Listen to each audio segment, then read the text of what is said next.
नमस्कार, बाजार की इस गपशप में आप सभी का स्वागत है। मैं यतिन मुताज सीएनबीसी आवाज के स्टूडियो से जुड़ रहा हूं और मनी कंट्रोल के इस प्लेटफॉर्म पे आपका स्वागत है। बात करते हैं शुक्रवार यानी फ्राइडे के ट्रेडिंग सेशन की हाइलाइट्स का।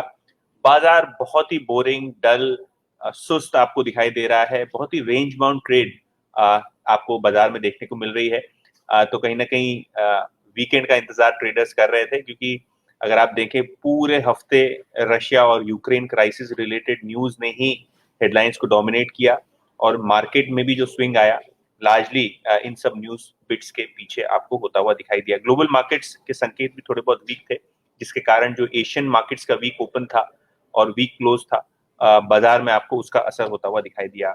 सेंसेक्स की बात करें तो लगभग 60 पॉइंट्स डाउन और निफ्टी की बात करें तो लगभग 30 पॉइंट्स डाउन आपको होता हुआ दिखाई दिया। तो आज काफी रेंज बाउंड आपको सेशन होता हुआ दिखाई दिया। हालांकि रेंज बाउंड सेशन होने के बावजूद एडवांस डिक्लाइन रेशियो काफी वीक था। लगभग 1:4 का एडवांस डिक्लाइन रेशियो आपको देखने को मिला, यानी एक गेनिंग स्टॉक के सामने 4 डिक्लाइनिंग स्टॉक्स आपको बाजार में होते हुए दिखाई दिए। सेक्टर वाइज भी केवल निफ्टी बैंक में आज स्ट्रेंथ था। बाकी सब इंडिसेस में आपको सेल ऑफ देखने को मिला। खास करके रियल एस्टेट और आईटी स्टॉक्स में आपको थोड़ा बहुत प्रॉफिट टेकिंग आता हुआ दिखाई दिया। फार्मा स्टॉक्स में भी थोड़ा बहुत प्रॉफिट टेकिंग का मूड माहौल था। ओवरऑल बेसिस पे निफ्टी 500 की बात करें तो गेनर्स में आपको क्वेस्टकॉर्प दिखेगा। यहाँ आपने काफी वॉलिटिलिटी दिखी है, लेकिन आज आपको लगभग 8% ऊपर ये स्टॉक होता हुआ दिखाई देगा। Power India, KRBL, algae equipment और सोलारा, ये वो दूसरे स्टॉक्स थे जहां 5 to 6% के आसपास आपको पॉजिटिव मोमेंटम होता हुआ दिखाई दिया। वीकेंड पे क्या था?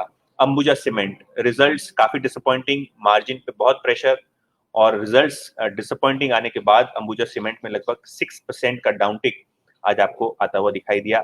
इसके अलावा Dilip Buildcon, gland pharma, Suzlon, FSL जैसे मिड कैप स्टॉक्स में आपको 3 से 4% का डिक्लाइन आता हुआ दिखाई दिया।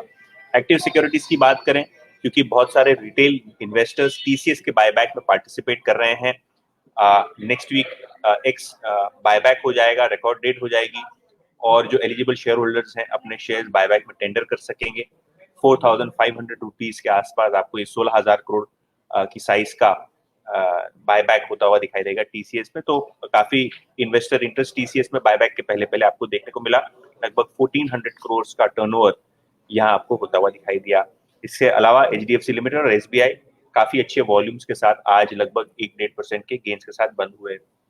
52 वीक हाई की बात करें तो अदानी ग्रीन एक इकलौता स्टॉक था जहां आपको 52 वीक हाई लगता हुआ दिखाई दिया, लेकिन 52 वीक हाई लगने के बाद स्टॉक में थोड़ी बहुत प्रॉफिट टेकिंग होती हुई दिखाई दी।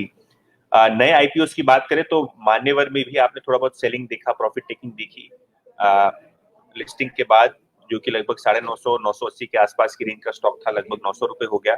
तो डिक्लाइनिंग फेज में स्टॉक चला गया। इसके अलावा अदानी विलमार और एजीएस ट्रांजैक्ट, सीएमएस इन्फो जैसे स्टॉक्स जो अभी रिसेंटली लिस्ट हुए हैं, नए आईपीओस की बात कर रहा हूं मैं, वहां भी आपको थोड़ी बहुत प्रॉफिट टेकिंग आती हुई दिखाई दी। तो ओवरऑल बेसिस पे मार्केट डल, मार्केट का टर्नओवर भी बहुत ही कम था। फ्यूचर एंड ऑप्शन सेगमेंट में भी आपको कोई बड़ी आपको मोमेंटम या कोई बड़ा वॉल्यूम नहीं देखने को मिला।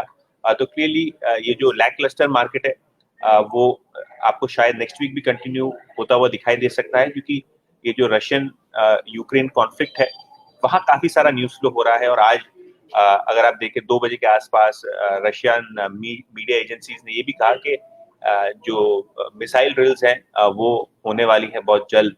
उसके बाद भी मार्केट में थोड़ा बहुत आपने सेलिंग प्रेशर देखा। तो ये जो जियोपॉलिटिकल इश्यूज हैं, क्रूड ऑयल में जो वॉलेटिलिटी है, गोल्ड में जो वॉलेटिलिटी है, ये आपको बनती हुई दिखाई दे सकती है नेक्स्ट वीक भी।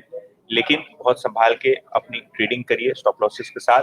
अगर आप इन्वेस्टर हैं तो कोई चिंता की बात नहीं, शायद आपका एसआईपी चलते रहेगा तो अच्छे रिटर्न्स लॉन्ग टर्म में आपको बनते हुए दिखाई दे सकते हैं भारतीय बाजारों में। वीकेंड आपका एंजॉय कीजिए और जुड़े रहिए मनी कंट्रोल और सीएनबीसी के साथ। मंडे को आपसे फिर से मुलाकात होगी। Thank you.